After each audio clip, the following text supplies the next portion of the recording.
आज हम UDICE plus में टीचर मॉड्यूल कैसे कंप्लीट करें इसके बारे में जानेंगे। टीचर मॉड्यूल के ऑप्शंस ओपन हो गए हैं। हम UDICE प्लस सर्च करके टीचर मॉड्यूल क्लिक करते हैं। टीचर मॉड्यूल सर्च करके UDICE प्लस पर क्लिक करिए। UDICE प्लस पर क्लिक करने के बाद लॉगिन फॉर ऑल मॉड्यूल्स पर क्लिक करिए। यहाँ पर स्टेट सिलेक्ट करिए और गो बटन पर क्लिक करिए। गो बटन पर क्लिक करने के बाद आपको टीचर मॉड्यूल में लॉगिन होना है। टीचर मॉड्यूल में लॉगिन होने पर आपको यहाँ पर विद्यालय आईडी और पासवर्ड फिल एंटर होना है।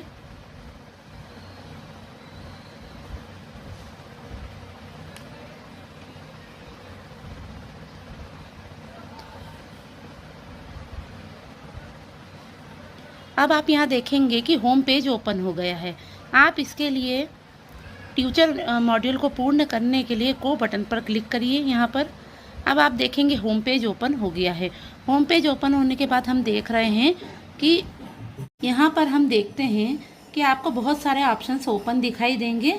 Import staff, staff global search, view drop box staff, list of inactive deleted staff, view active employ staff और यूज़र मैनुअल। आप सबसे पहले टीचर मॉड्यूल में अपनी लैंग्वेज को भी चेंज कर सकते हैं। यहाँ पर सिलेक्ट लैंग्वेज में इंग्लिश और हिंदी भी है। आप अपनी सुविधा अनुसार लैंग्वेज चेंज भी कर सकते हैं टीचर मॉड्यूल पर कार्य करने के लिए। अब यहाँ पर 2025-26 में टीचर मॉड्यूल पूर्ण करने के लिए आप देखेंगे कि नॉट सर्टिफाइड आ रहा है।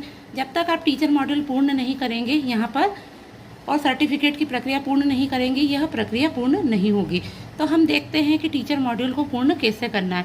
सबसे पहले आप यहाँ पर मैप बटन पर क्लिक कर लीजिए।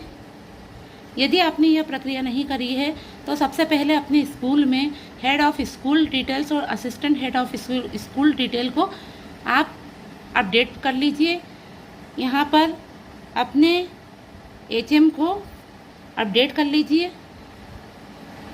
यहाँ पर कंफर्म बटन पर क्लिक कर लीजिए। मैंने पहले से कर रखा है, इस वजह से एंट्री है। अगर आपने नहीं किया हो तो आप इस ऑप्शन से एंट्री कर सकते हैं। असिस्टेंट हेड डिटेल्स में आप अपडेट बटन पर क्लिक करेंगे और अगर आपने पूर्व में कर रखा है तो आपको अपडेट बटन पर सिर्फ कंफर्म करना है। नहीं करा हो तो ये इसमें एंट्री खुल जाएगी, आप एंट्री कर दीजिएगा। यहाँ मैं कंफर्म बटन पर क्लिक करती हूँ।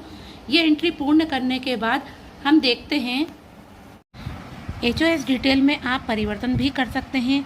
यदि आपके यहाँ संस्था प्रमुख परिवर्तित हुए हैं, ट्रांसफ़र या स्थानांतरण और सेवानिवृत्ति के कारण संस्था प्रमुख यदि चेंज हुए हैं तो आप HOS detail head of school detail में उसे परिवर्तित करके यहाँ पर नए संस्था प्रमुख की भी एंट्री कर उसे अपडेट कर सकते हैं।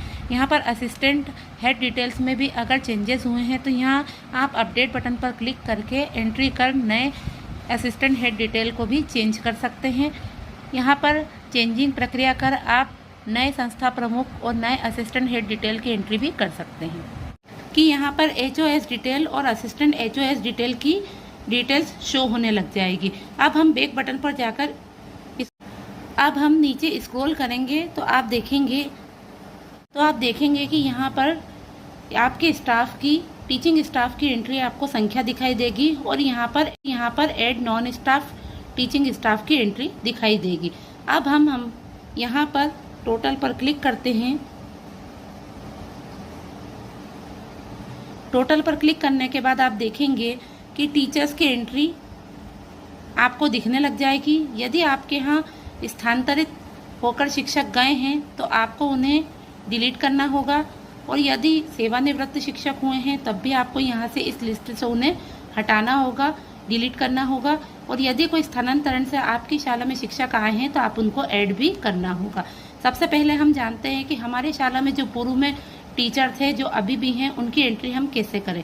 यहाँ पर आपको 3 सेक्शन दिखाई देंगे, general profile, appointment and teaching profile और ट्रेनिंग एंड अदर डिटेल्स। आप जब इस पर एक एक सेक्शन पर क्लिक करेंगे तो आपको यहाँ पर टीचर का जनरल प्रोफाइल फॉर्म पूर्ण करना होगा। आप यहाँ पर एंट्री करते समय सारी डिटेल्स चेक कर लीजिए। टीचर्स अगर हों तो उनसे एंट्री चेक करा लीजिए जिनकी ये डिटेल्स है और डिटेल्स फिल करने के बाद, चेंज करने के बाद यदि कोई संशोधन है तो संशोधन करने के बाद अपडेट बटन पर क्लिक कर लीजिए। अपडेट बटन पर क्लिक करने के बाद अपॉइंटमेंट एंड टीचिंग प्रोफाइल का सेकेंड सेक्शन ओपन होगा। आप इसमें type of teacher, class taught, appointment of level, appointment subject, main subject और मेन सब्जेक्ट 2 की एंट्री होगी। यहाँ पर सारी एंट्रीज करने के बाद अपडेट बटन पर क्लिक कर लीजिए। अपडेट बटन पर क्लिक करने के बाद ऊपर एक मैसेज आएगा ग्रीन कलर से कि आपकी एंट्री हो चुकी है। अब तीसरे सेक्शन में हम आते हैं teaching and training and other details. Training and other details, आप इसकी सभी जानकारी फिल करके अपडेट बटन पर क्लिक कर दीजिए। जब आप अपडेट बटन पर क्लिक करेंगे तो फिर एक मैसेज आएगा कि डिटेल्स अपडेटेड सक्सेसफुली। अब आप देखेंगे कि जो रेड कलर में या जो पिंक कलर में शो हो रहा था, जब आप एंट्री पूरी कर देंगे तीनों सेक्शन की तो वह ग्रीन हो जाएंगे। इसी प्रकार से आपको सभी टीचर्स की डिटेल अपडेट करना है। अभी यहाँ पर इनकम्प्लीट जो स्टेटस पूर्व में शो हो रहा था, अब वह कंप्लीटेड हो जाएगा। सारी टीचर्स की जानकारी लेकर आपको यह टीचर मॉड्यूल पूर्ण करना है। इस प्रकार हम सभी टीचर्स की एंट्री को अपडेट करके टीचर मॉड्यूल को पूर्ण कर सकते हैं। अब हम देखते हैं कि यदि हमारे यहाँ स्थानांतरण होकर कोई टीचर आए हैं तो हम उन्हें कैसे ऐड करें। अब हम स्कूल डैशबोर्ड पर जाएंगे। स्कूल डैशबोर्ड पर जाने के बाद यदि आपके यहाँ स्थानांतरण होकर कोई शिक्षक आए हैं तो आप उन्हें इंपोर्ट करेंगे। यहाँ पर इंपोर्ट स्टाफ पर आप जब क्लिक करेंगे तो आप देखेंगे कि यहाँ पर national code, date of birth डालने के बाद आप उस गो बटन पर जब क्लिक करेंगे तो आप किसी भी टीचर को जो आपके यहाँ स्थानांतरण होकर अन्य शाला से आए हैं, आप उनको इंपोर्ट कर सकते हैं। यदि आपको टीचर जो आए हैं स्थानांतरण से उनकी नेशनल कोड नहीं मालूम है तो आप गेट नेशनल कोड पर क्लिक करके आधार नंबर और डेट ऑफ बर्थ फिल करके उन्हें सर्च भी कर सकते हैं। अब हम स्कूल डैशबोर्ड पर बैक पर जाते हैं तो आप देखेंगे आप स्थानांतरण अन्य शाला से आए आपके विद्यालय में इंपोर्ट स्टाफ को यहाँ से भी क्लिक करके टीचर्स को ऐड कर सकते हैं। यदि कोई टीचर आपकी शाला से ट्रांसफ़र होकर चले गए हैं या सेवानिवृत्त हो गए हैं तो यहाँ पर लेफ्ट स्कूल पर क्लिक करके आप उन्हें, यहाँ पर जब हम लेफ़्ट स्कूल करते हैं क्लिक तो आप उन्हें यहाँ पर सिलेक्ट और रिमार्क, सिलेक्ट रीज़न की एंट्री करके और रिमार्क लिखकर लेफ़्ट स्कूल पर क्लिक करके उन्हें अपनी टीचर मॉड्यूल से रिमूव कर सकते हैं।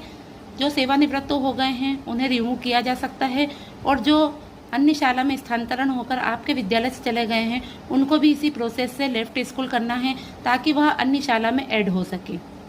अब हम देखते हैं, जब हम स्कूल डैशबोर्ड पर बैक में जाते हैं तो आप देखेंगे कि सारे स्टाफ की प्रक्रिया सारे अपडेटेड करने के बाद जब आप पूर्ण प्रक्रिया कर लेते हैं तब आपको क्लिक हियर फॉर सर्टिफिकेशन, जब तक यह प्रक्रिया पूर्ण नहीं करेंगे जब तक आपका टीचर मॉड्यूल पूर्ण नहीं होगा। तो आप सारी टीचर्स के प्रोफाइल को अपडेट करने के पश्चात यहाँ पर क्लिक फॉर सर्टिफिकेशन वाली प्रक्रिया को ज़रूर पूर्ण करें, तभी टीचर मॉड्यूल की प्रक्रिया पूर्ण हो पाएगी। यहाँ पर हम देखते हैं कि जब भी आप कंप्लीट हो जाएगा आपका टीचर मॉड्यूल तो यहाँ पर नॉट सर्टिफाइड की जगह सर्टिफाइड आ जाएगा, तब आप अपनी टीचर मॉड्यूल को कंप्लीट समझिएगा। जानकारी अच्छी लगे तो लाइक एंड कमेंट ज़रूर करिए और नए अपडेट्स पर बने रहने के लिए सब्सक्राइब ज़रूर करिएगा। धन्यवाद।